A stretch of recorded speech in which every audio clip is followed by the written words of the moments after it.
নমস্কার বন্ধুরা, আমি সঞ্জিত সরকার। আজকে আবারও একটি নতুন ভিডিও নিয়ে চলে এসেছি তোমাদের সামনে। আজকের এই ভিডিওটি গুরুত্বপূর্ণ হতে চলেছে ক্লাস 12 সেমিস্টার 3 যে সকল ছাত্রছাত্রীদের ইএনভিএস অর্থাৎ পরিবেশ বিদ্যা বিষয়টি রয়েছে তাদের জন্য আজকের এই ভিডিওটি গুরুত্বপূর্ণ। তোমাদের ইএনভিএস অর্থাৎ পরিবেশ বিদ্যা বিষয়ের প্রথম অধ্যায় বাস্তুবিদ্যার নীতি, এই অধ্যায়ের সবচেয়ে গুরুত্বপূর্ণ ইউনিট 1.2 সেই পার্ট নিয়ে কিন্তু আজকের এই ভিডিওতে আমি আলোচনা করব। তোমরা শেষ অবধি ভিডিওটির সঙ্গে থাকো, উপকার কিন্তু অবশ্যই পাবে। এর আগে আমি 1.1 বুঝিয়ে দিয়েছি, যারা যারা দেখো নাই তারা অবশ্যই কিন্তু ভিডিওটি দেখে নিও, উপকার কিন্তু অবশ্যই পাবে এবং তোমরা কিন্তু ক্রমানুসারে পরিবেশ বিদ্যা বিষয়টা কিন্তু ইউনিট ভিত্তিক ভাবে বুঝতে পারবে। আজকে বেশি আর আলোচনা করব না, সরাসরি মূল ভিডিওতে প্রবেশ করব।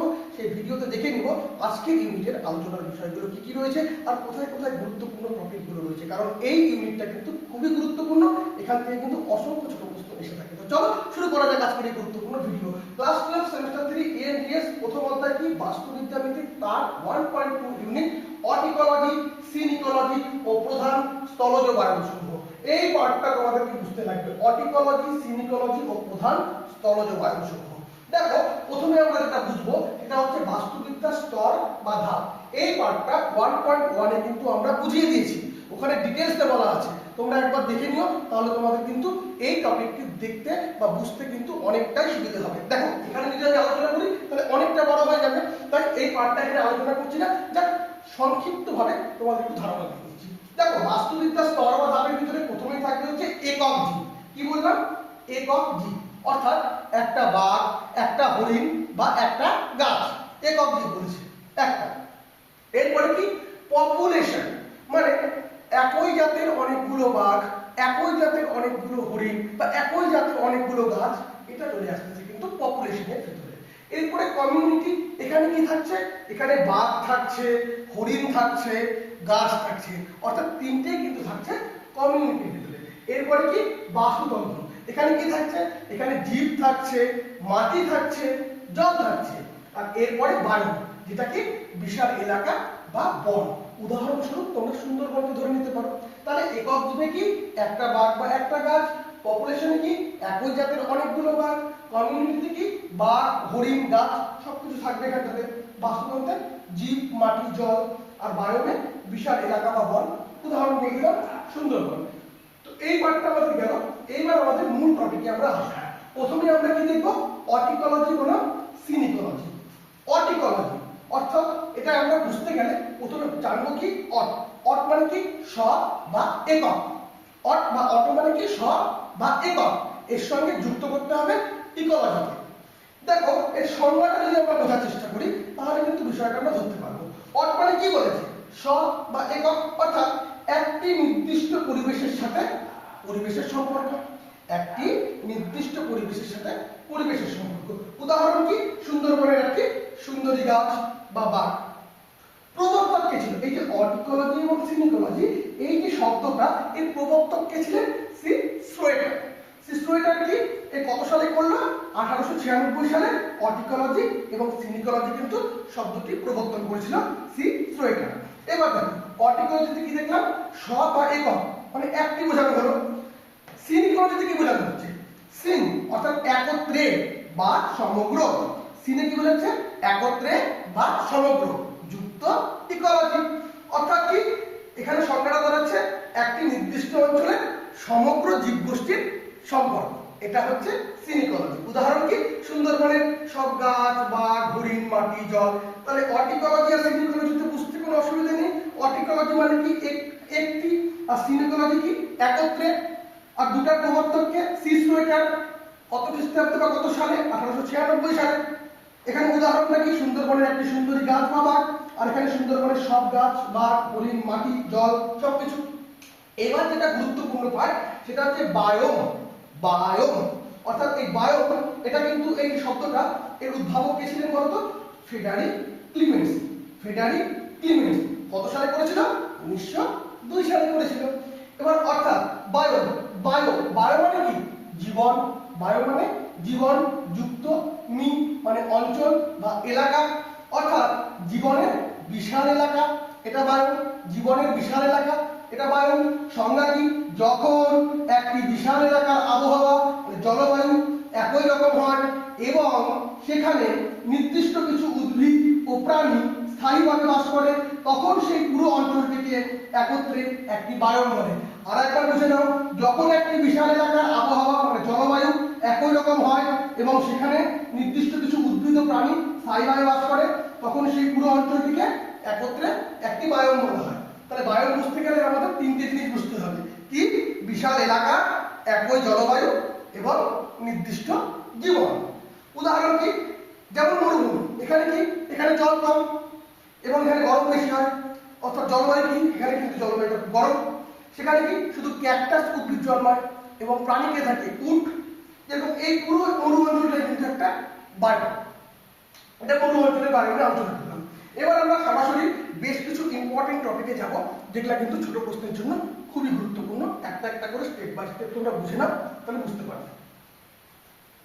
প্রথমে আমরা ফ্লোরা ও ফনা, এটা কিন্তু অত্যন্ত সোজা। ফ্লোরা, ফ্লোরা কি? কোনো একটি নির্দিষ্ট অঞ্চলের উদ্ভিদকুল, কোনো একটি নির্দিষ্ট অঞ্চলের উদ্ভিদকুলকে কি বলা হবে? ফ্লোরা। আর প্রাণীকুলকে কি বলা হবে? ফনা। উদ্ভিদকুল ফ্লোরা, প্রাণীকুল ফনা। উদ্ভিদকুলের মধ্যে কি থাকে? গাছপালা, ফুল, লতা পাতা। আর প্রাণীকুলের ভিতরে পশু পাখি, পতঙ্গ, জলজ প্রাণী। তাহলে উদ্ভিদকুল হলে ফ্লোরা, প্রাণীকুল হলে ফনা। বোঝা গেল? এবার কি? বায়ন চেনার উপায়। এখানে আমরা বায়নের ছক দেখতে পাচ্ছি, কিন্তু এই বায়নটা কিন্তু চিনতে লাগবে, তো তার জন্য কিছু উপায়ের প্রয়োজন রয়েছে। দেখো, প্রথমে আমরা দেখব ইকোটোন। কি বললাম? ইকোটোন। এখানে কি হচ্ছে? দুটি বায়নের মিলনস্থল, অর্থাৎ কি? দুটা বায়ন মানে দুটা বিশাল এলাকা বা বন এর মিলনস্থল। কেমন করে হতে পারে দুটি বায়ন? মাথায় রাখতে হবে, যেমন জঙ্গল যেখানে শেষ হচ্ছে আর তারপরে সমুদ্র শুরু হচ্ছে, জঙ্গল শেষ, সমুদ্র শুরু, দুটো বায়নের যেটা মিলনস্থল, মিলন মানে বর্ডার এরিয়া হয় না, মিলনস্থল, এটা কিন্তু ইকোটোন। এরপরে কি? এজ এফেক্ট, অর্থাৎ এই মিলনস্থল মানে কোনটাতে? এই ইকোটোনের যে মিলনস্থল, এখানে জীবের সংখ্যা ও বৈচিত্র্য সাধারণ এলাকার চেয়ে বেশি থাকে। এজ এফেক্টে কি হচ্ছে? ইকোটোনের যে জীবের সংখ্যা, ইকোটোনিক যে জীবের সংখ্যা ও বৈচিত্র্য কি হচ্ছে? সাধারণ এলাকার চেয়ে কিন্তু বেশি থাকছে। ইকোক্লাইন, ইকোক্লাইন, ইকোক্লাইন অর্থাৎ পরিবেশ বদলানোর সাথে সাথে জীবগোষ্ঠীর যে ধীরে ধীরে পরিবর্তন ঘটে। কি বলছে? পরিবেশ বদলানোর সাথে সাথে জীবগোষ্ঠীর যে ধীরে ধীরে পরিবর্তন ঘটে, এটাকে বলা হয় ইকোক্লাইন। এবার অক্ষাংশ, অক্ষাংশ কি? 0 ডিগ্রি হলে, 0 ডিগ্রি হলে গরম, আর 90 ডিগ্রি হলে অতি শীতল। অর্থাৎ নিচ থেকে যত উপরে যাব তত কিন্তু গরম কমে ঠান্ডার দিকে আমরা যেতে থাকবো। অর্থাৎ কি দাঁড়াচ্ছে? অক্ষাংশ বাড়লে তাপমাত্রা ও গাছ কিন্তু বদলে যাবে। অক্ষাংশ বাড়লে কি হবে? তাপমাত্রা এবং গাছ বদলে যাবে। এবার উচ্চতা, উচ্চতা কোনটা? সমুদ্র পৃষ্ঠ থেকে পাহাড়ের উচ্চতা, সমুদ্র পৃষ্ঠ থেকে পাহাড়ের উচ্চতা। উচ্চতা বাড়লে কি? তাপমাত্রা কমে ও বায়ু বদলায়। উচ্চতা বাড়লে কি হয়? তাপমাত্রা কমে এবং বায়ু বদলায়। এবার দেখো, এই পাঁচটা জিনিস বুঝে গেলে, ইকোটোন, এজ এফেক্ট, ইকোক্লাইন, অক্ষাংশ, উচ্চতা। এবার দেখে নাও প্রধান বায়ু, অবস্থান, জীবজগৎ ও বৈশিষ্ট্য। ভালো করে দেখো, প্রথমে আমরা কি দেখব? প্রথমে আমরা বায়ুর নাম দেখব, তারপরে অবস্থান ও দেশ দেখব, তারপরে বৈশিষ্ট্য, তারপরে উদ্ভিদ, তারপরে প্রাণী। দেখো, প্রথমে আমরা আলোচনা করব কি? তুন্দ্রা বায়ু। কি বললাম? Tundra, tundra. দেখো, এর অবস্থান ও দেশ 60 ডিগ্রি থেকে 90 ডিগ্রি উত্তর। দেশ কোনটা? Siberia, Alaska. বৈশিষ্ট্য কি? 90 ডিগ্রি বলেছে, অতি শীতল, হিমাঙ্ক কিরকম থাকবে? 0 ডিগ্রি সেলসিয়াস। উদ্ভিদ এখানে কি কি হবে? মস, লাইকেন, শ্যাওলা। প্রাণী মেরু ভাল্লুক, রেইনডিয়ার, মেরুসিগাল। মাথায় রাখতে হবে, কারণ যত ঠান্ডা জায়গা হবে প্রাণীগুলো কিন্তু সেরকম টাইপের হবে, উদ্ভিদগুলো কিন্তু সেরকম টাইপের হবে। তৈগা, এটি 50 ডিগ্রি থেকে 70 ডিগ্রি উত্তর। এটা কোথায় আছে? Russia, Canada, Norway. এর বৈশিষ্ট্য কি? বৃহত্তম বনভূমি বা বায়ু। তাহলে বৃহত্তম বায়ু কোনটা বা বৃহত্তম বনভূমি কোনটা? তৈগা। মাথায় রাখবে, হ্যাঁ। এখানে কি? সূচলো পাতা, পাতা কি? সূচলো। আচ্ছা, এবার কি? উদ্ভিদ, উদ্ভিদ কি হবে এখানে? Pine, fir, spruce, larch. আর প্রাণী লিনাক্স, মিঙ্ক, বিভার, কালো ভাল্লুক।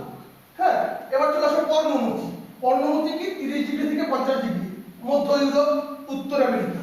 এখানে কিন্তু এই পর্ণমোচীর ব্যাপারটা দেখা যাচ্ছে। আর বৈশিষ্ট্য কি? ঋতুভেদে কিন্তু পাতা এখানে ঝরে যায়। ঋতুভেদে কি হয়? পাতা ঝরে যায়। উদ্ভিদ কি? ওক, ম্যাপল, শাল, সেগুন। প্রাণী কারা কারা থাকতেছে? হরিণ, কাঠবিড়ালি, নীলকণ্ঠ প্রাণী। এবার চলে আসে তৃণভূমি। তৃণভূমিতে কত? 30 ডিগ্রি থেকে 45 ডিগ্রি। স্টেপস রাশিয়া, পেরি, উত্তর আমেরিকা। এটা হচ্ছে এর দেশগুলো। বৈশিষ্ট্য কি? এখানে মাঝারি বৃষ্টি হয় এবং ঘাসের প্রাধান্য থাকে। কারণ আমরা বুঝতেই পারছি তৃণভূমি, তৃণ ঘাসের প্রাধান্য থাকবে। অর্থাৎ এখানে উদ্ভিদ কি? ছোট ও বড় ঘাস ও রায়। প্রাণীকে বাইসন, ক্যাঙ্গারু, নেকড়ে, পেরি। মরুবায়ু এখানে অবস্থান দেশ কি? 15 ডিগ্রি থেকে 35 ডিগ্রি। সাহারা, থর, সোনারান মরুভূমি। সাহারা, থর, সোনারান মরুভূমি। বৈশিষ্ট্য কি? বৃষ্টিপাত এখানে কিন্তু 25 সেমি কম। উদ্ভিদ কি? ক্যাকটাস, ফণিমনসা, খেজুর। প্রাণী কি? উট, স্যান্ড্যাট, গুইসাপ, উট পাখি। এরপরে কি? সাভানা, 5 ডিগ্রি থেকে 20 ডিগ্রি। আফ্রিকা, ব্রাজিল, অস্ট্রেলিয়া এর দেশ। এখানে কি বৈশিষ্ট্য কি? গ্রীষ্মমণ্ডলীয় তৃণভূমি বা ঘাস। গ্রীষ্মমণ্ডলীয় তৃণভূমি বা ঘাস। উদ্ভিদ কি? বাওয়াঘাস, লম্বা ঘাস, বাবলা। প্রাণীকে সিংহ, জিরাফ, হাতি, হায়না। এবার কি? বৃষ্টি অরণ্য 0 ডিগ্রি থেকে 10 ডিগ্রি। আমাজন এবং কঙ্গো অববাহিকা। বৈশিষ্ট্য কি? সর্বাধিক জীববৈচিত্র্য এখানে আছে। উদ্ভিদ কি? Mahogany, rosewood. তারপরে তোমার রয়েছে হচ্ছে কার অর্কিড। এটা তোমার কিন্তু এখানকার উদ্ভিদ।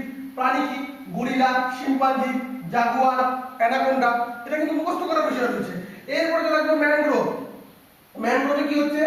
অবস্থান দেশ উপকূলীয় এলাকা, সুন্দরবন, ফ্লোরিডা। বৈশিষ্ট্য কি? শ্বাসমূল ও ঠেসমূল, খুব ইম্পর্টেন্ট পার্ট। উদ্ভিদ কি? সুন্দরী, গরান, গেওয়া, হিতাল। আর প্রাণী কি? বাঘ, কুমির, হরিণ এবং কাদা মাছ। এই যে বায়োমগুলো বললাম, এই বায়োমগুলো কিন্তু তোমাদের মনে রাখতে হবে। এদের যে অক্ষাংশ, অবস্থান, দেশ, বৈশিষ্ট্য, উদ্ভিদ, প্রাণী এর উপর ভিত্তি করে কিন্তু ছোট প্রশ্ন আসতে পারে। খুব ভালো করে করতে হবে, পাঠ্য বইটা একটু খুঁটিয়ে করতে হবে, আর এই বোঝানোটা কিন্তু একটু শুনতে হবে, তাহলে কিন্তু তোমরা এখান থেকে পেরে যাবে। বিশেষ কিছু গুরুত্বপূর্ণ তথ্য তোমাদের অবশ্যই জেনে রাখতে হবে, সেগুলো একবার দেখে নাও। কি কি? প্রথমেই জানতে হবে পৃথিবীর ফুসফুস। পৃথিবীর ফুসফুস কি? আমাজন রেইন ফরেস্ট, নিরক্ষীয় বৃষ্টি অরণ্য। এটি বায়ুমণ্ডলের কার্বন শুষে নিয়ে অক্সিজেন দেয়, মাথায় রাখতে হবে। এটা পৃথিবীর ফুসফুস। রেইনডিয়ার মস, এটি আসলে কোনো ঘাস নয়, এটি এক ধরনের লাইকেন। এটি তুন্দ্রা বায়োমের প্রাণীদের প্রধান খাদ্য। তুন্দ্রা বায়োমের প্রাণীদের প্রধান খাদ্য কি? রেইনডিয়ার মস। এটা কি? এটা কি ঘাস? ঘাস না। এটা কি? এটা এক ধরনের লাইকেন, মাথায় রাখতে হবে। হ্যালোফাইট, যারা নোনামাটিতে জন্মায়, সুন্দরবনের ম্যানগ্রোভ। জিরোফাইট, যারা মরুভূমিতে জন্মায়, যাদের পাতা কাঁটায় রূপান্তরিত হয়, ক্যাকটাস। এবার কি? তোমাদের পরবর্তী এপিমরফিক। এপিমরফিক, যখন ভিন্ন অক্ষাংশ বা উচ্চতা হওয়া সত্ত্বেও বায়োমগুলি একই রকমের বৈশিষ্ট্য থাকায় সেটাই হচ্ছে এপিমরফিক। তারপরে কি? এপিকন্ডিক, যারা অন্য গাছের উপর আশ্রয় নিয়ে বেঁচে থাকে।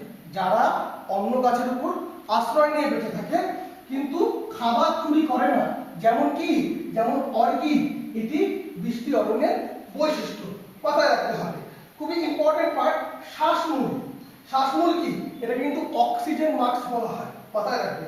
নোনা মাটিতে অক্সিজেনের অভাব মেটাতে যে মূল লাঠির মতো মাটির উপর খাড়া হয়ে উঠে আসে সেটাই কিন্তু শ্বাসমূল। উদাহরণ বললে সুন্দরী। আর ঠেসমূল কি? এটা কিন্তু লাঠি, গাছকে পড়ে যাওয়া থেকে বাঁচাতে ঠেস দেওয়া হয়, যেমন গড়ানো। এটাতে এই দুটোতে কিন্তু শ্বাসমূল ঠেসমূলে কিন্তু জরায়ুজ অঙ্কুরোদ্গম দেখা যায়। কোথায় জরায়ুজ অঙ্কুরোদ্গম দেখা যায়? তোমাকে বলতে হবে তখন এই পাঠটা। তারপরে কি? বায়োমের প্রধান নিয়ন্ত্রক কি কি? তাপমাত্রা ও বৃষ্টিপাত। বায়োমের প্রধান নিয়ন্ত্রক কি কি? তাপমাত্রা ও বৃষ্টিপাত। পশ্চিমবঙ্গের বিখ্যাত বায়োম কোনটা? ম্যানগ্রোভ, মাথায় রাখবে। ইকোসিস্টেম শব্দটি প্রথম কে ব্যবহার করেন? এজি ট্যানস্লি। এজি ট্যানস্লি কত খ্রিস্টাব্দে? 1935। ল্যানোস। ল্যানোস কি? ভেনিজুয়েলার বিখ্যাত ক্রান্তীয় বা সাভানা তৃণভূমি। এটা কি? এটা ল্যানোস। এবার আমরা তৃণভূমি ও মহাদেশ নিয়ে আলোচনা করব। উত্তর আমেরিকা পেরি, ইউরেশিয়া স্টেটস, মাথায় রাখতে হবে। হ্যাঁ, এই যে উত্তর আমেরিকা বললো পেরি, ইউরেশিয়া স্টেটস, এটা কি বলতো? উত্তর আমেরিকা এবং রাশিয়ার বিখ্যাত তৃণভূমি বায়ু। তার নাম কোনটা কোনটা? পেরি এবং স্টেটস, মাথায় রাখতে হবে। অস্ট্রেলিয়া কি? ডাউন্স। দক্ষিণ আমেরিকা কি? পম্পাস। দক্ষিণ আফ্রিকা কি? ভেল। এই যে পার্টটা তোমাদের সামনে আলোচনা করলাম, এখানে আরো কয়েকটা গুরুত্বপূর্ণ টপিক রয়েছে, তো সম্পূর্ণটা এখানে আলোচনা করা সম্ভব নয়, তবে যেটা ইম্পর্টেন্ট 92 থেকে 93% কিন্তু এই বোর্ডে আমরা আলোচনা করে দিয়েছি। আলোচনাটা তোমরা যদি ঠিকঠাক করে শোনো, কোথাও যদি বুঝতে অসুবিধা থাকে, কোনো জায়গায় যদি কনফিউশন থেকে থাকে, অবশ্যই কমেন্ট করে জানাও। তোমাদের কমেন্টের উপর ভিত্তি করে আমি আবার প্রয়োজনে তোমাদের নির্বাচিত টপিকের উপরে কিন্তু আমি ভিডিও নিয়ে আসবো। ভিডিওটি ভালো লেগে থাকলে অবশ্যই লাইক করো, কমেন্ট করে মতামত জানিও, বন্ধুদের মধ্যে শেয়ার করে তাদেরকেও একটু জানার সুযোগ করে দিও। তোমাদের কাছে একটু দাবি থাকলো, চ্যানেলে প্রথম হয়ে থাকলে অবশ্যই সাবস্ক্রাইব করে দিও। আর তোমরা যদি ফেসবুক পেজ বা ইনস্টাগ্রাম পেজে ভিডিওটি দেখে থাকো তাহলে অবশ্যই পেজটিকে ফলো করে দিও। আর তোমরা পিডিএফ নোটস দিতে চাইলে কিন্তু অবশ্যই আমার সঙ্গে যোগাযোগ করতে পারো। আর ফ্রি পিডিএফ নোটস কিন্তু আমরা প্রদান করে থাকি, সম্পূর্ণ না, কিছু কিছু অংশ। তো তার জন্য আমাদের টেলিগ্রাম লিঙ্কে কিন্তু তোমাদের জয়েন হতে হবে। আর যারা পেইড নোট দিতে চাও তারা অবশ্যই হোয়াটসঅ্যাপে জয়েন করতে পারো, আমরা ডিসক্রিপশনে লিঙ্ক দিয়ে দিব, তোমরা অবশ্যই দেখে নিবে এবং সেই পার্টগুলো অনুযায়ী তোমাদের চাহিদা মতো তোমরা চাইলে জয়েন হতে পারো। যারা যারা অনলাইনে বা অফলাইনে টিউশন করতে চাও বা পেইড নোট নিতে চাও তারা যোগাযোগ করতে পারো 7384384758 নম্বরে। তো আজকের মতো ভিডিও এইটুকুই, দেখা হবে তোমাদের সঙ্গে পরবর্তী ভিডিওতে অন্য কোনো টপিক নিয়ে। Tata, bye bye.